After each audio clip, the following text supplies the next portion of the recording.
Hello students, আমি Nitish sir জ্ঞানজ্যোতি coaching সেন্টারের পক্ষ থেকে তোমাদের প্রত্যেককে জানাই আরো একবার স্বাগত। তো স্টুডেন্টস, আজকে আমি তোমাদের সঙ্গে আলোচনা করব ভিএসসি আন্ডারস্ট্যান্ডিং ইন্ডিয়া থেকে অতি গুরুত্বপূর্ণ ইউনিট নাম্বার 4 থেকে কিছু গুরুত্বপূর্ণ এমসিকিউ নিয়ে আলোচনা করা হবে। তো যে সমস্ত ছাত্রছাত্রীরা ফার্স্ট সেমিস্টারে তোমরা মাল্টিডিসিপ্লিনারি কোর্স নিয়ে পড়াশোনা করছো, তোমাদের কিন্তু এই বছর কম্পালসারিতে রয়েছে আন্ডারস্ট্যান্ডিং ইন্ডিয়া, এবং সেখান থেকে তোমাদের ভারতীয় সংবিধান কনস্টিটিউশন অফ ইন্ডিয়া রয়েছে তোমাদের ইউনিট নাম্বার 4। তো সেই ইউনিট নাম্বার 4 থেকে আজকে মোস্ট ইম্পর্টেন্ট কিছু এমসিকিউ প্রশ্ন নিয়ে আলোচনা করব। ক্লাসটি শুরু করার পূর্বে তোমাদেরকে বলে রাখি, যারা এখনো পর্যন্ত আমাদের চ্যানেলটিকে সাবস্ক্রাইব করনি তারা অবশ্যই চ্যানেলটিকে সাবস্ক্রাইব করে পাশে থাকা বেল আইকন অল প্রেস করে দেবে, যাতে নেক্সট টাইম থেকে কোনো ভিডিও আপলোড করলে তার নোটিফিকেশন তুমি সবার আগে পেতে পারো। এছাড়া অনলাইনে যারা ভাবছো আমাদের ক্লাস জয়েন করবে তারা অবশ্যই যোগাযোগ করবে আমাদের অফিসিয়াল নাম্বার 7076398606 নাম্বারে অথবা 6295916282 নাম্বারে। তোমাদের টোটাল কোর্স ফি থাকছে তোমাদের এই সাধ্যের মধ্যে। শুধুমাত্র এই সাবজেক্টটা যদি পড়তে যাও 199 রুপিসের বিনিময়ে তোমরা পুরো কোর্সটা পেতে পারো, ঠিক আছে? এছাড়া আরো অনেক কোর্স দেওয়া আছে আমাদের পিস্টিকল এডুকেশন বলে প্লে স্টোরে অ্যাপ আছে, PISTICALL এডুকেশন EDUCATION এডুকেশন বলে প্লে স্টোরে অ্যাপ রয়েছে। সেই অ্যাপের মাধ্যমে প্রচুর কোর্স তোমরা ফার্স্ট সেমিস্টারে পেয়ে যাবে, ঠিক আছে? সেখানে রেকর্ডেড ভার্সনে ক্লাস দেওয়া আছে, নোটস দেওয়া আছে, পিডিএফ আকারে ডাউট ক্লিয়ারিং সেশন আছে, কিছু সমস্ত কিছু মিলিয়ে কিন্তু কোর্সটা করা হয়েছে। চলো শুরু করছি আজকের ক্লাসটা। প্রথম প্রশ্ন, ভারতীয় সংবিধানের প্রস্তাবনায় যে ক্রম অনুসারে প্রদত্ত পদগুলি উল্লেখ রয়েছে সেগুলো কি? দেখো, প্রথমে আছে সার্বভৌম, তারপর আছে সমাজতান্ত্রিক, তারপর আছে ধর্মনিরপেক্ষ, তারপর আছে গণতান্ত্রিক, তারপর আছে প্রজাতন্ত্র। এই পরপর বিষয়গুলো কিন্তু রয়েছে। দেন ভারতীয় সংবিধানের খসড়া কমিটিতে কতজন সদস্য ছিল? এটা হবে 7 জন সদস্য। ভারতীয় সংবিধানের জনককে? BR আম্বেদকরকে ভারতীয় সংবিধানের জনক কিন্তু বলা হয়। নেক্সট হচ্ছে ভারতীয় সংবিধানে উল্লেখিত এক নাগরিকত্বের যে ধারণাটি রয়েছে এটা কোন দেশের সংবিধান থেকে গৃহীত হয়েছে? এটা জার্মানির সংবিধান থেকে গৃহীত হয়েছে।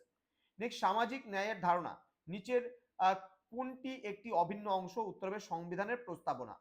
নেক্সট হচ্ছে ভারতীয় সংবিধানের কোন অনুচ্ছেদে অস্পৃশ্যতা রদ করা হয়েছে? 17 নং ধারায় অস্পৃশ্যতা রদ করা হয়েছে। নেক্সট, ভারতীয় সংবিধানের কোন ধারার অধীনে 42তম সংবিধান সংশোধনী আইন দ্বারা মৌলিক কর্তব্যগুলোকে যুক্ত করা হয়? এটা হবে ধারা নাম্বার 51। নেক্সট রয়েছে সংবিধানের প্রস্তাবনার আইনগত প্রকৃতি কি? এটা বলবৎযোগ্য নয়, বলা হয়েছে এটা বলবৎযোগ্য কিন্তু নয়। নেক্সট বলেছে নিম্নলিখিত কোন শব্দটি 42তম সংশোধনী আইনের পরে প্রস্তাবনার সঙ্গে যুক্ত হয়েছিল? উত্তর হবে সমাজতান্ত্রিক, ধর্মনিরপেক্ষ এবং অখণ্ডতা। নেক্সট রয়েছে ভারতীয় সংবিধানের যুক্তরাষ্ট্রীয় ব্যবস্থা কোন দেশের সংবিধান থেকে গৃহীত হয়েছে? উত্তর হবে কানাডার সংবিধান থেকে গৃহীত হয়েছে। নেক্সট প্রশ্ন, পণ্ডিত জওহরলাল নেহেরুর প্রস্তাবিত উদ্দেশ্যমূলক প্রস্তাব গণপরিষদে গৃহীত হয়েছিল কবে? এটা হবে 22 জানুয়ারি 1947 সাল। নেক্সট হচ্ছে মূল ভারতীয় সংবিধানে কয়টি অংশ, ধারা এবং তপশিল ছিল? উত্তর হবে 22টি অংশ, 395টি ধারা এবং 8টি তপশিল। নেক্সট, নিচের কোন পদটি গণপরিষদে তার সমাপনী ভাষণে তোমার হচ্ছে ইউনিয়ন এর অন্তর্ভুক্ত ছিল না? এটা হবে নমনীয়তা। নেক্সট রয়েছে ভারতীয় সংবিধানে মৌলিক অধিকারগুলি নেওয়া হয়েছে কোন দেশের অনুকরণে? এটা হচ্ছে আমেরিকার অনুকরণে হবে। নেক্সট, ভারতের সংবিধানে কততম অধ্যায় নাগরিকত্ব এর সম্পর্কে আলোচনা করা হয়েছে? এটা হবে দ্বিতীয় অধ্যায়। নেক্সট, সংবিধানের কততম ধারা অনুযায়ী মৌলিক অধিকার রক্ষার্থে লেখ জারি করা হয়? এটা হবে 226 নং ধারা। নেক্সট রয়েছে নিম্নলিখিতগুলির মধ্যে সংবিধানের কোন অনুচ্ছেদটিতে সমতার অধিকারের কথা বলা হয়েছে? এটা হবে 23 থেকে 24 নং অনুচ্ছেদে। নেক্সট রয়েছে নিম্নলিখিত কোন সংবিধানী আইন দ্বারা ভারতের সংবিধানে মৌলিক কর্তব্যগুলি অন্তর্ভুক্ত করা হয়েছিল? সঠিক উত্তর হবে 42তম সংশোধনী আইনে।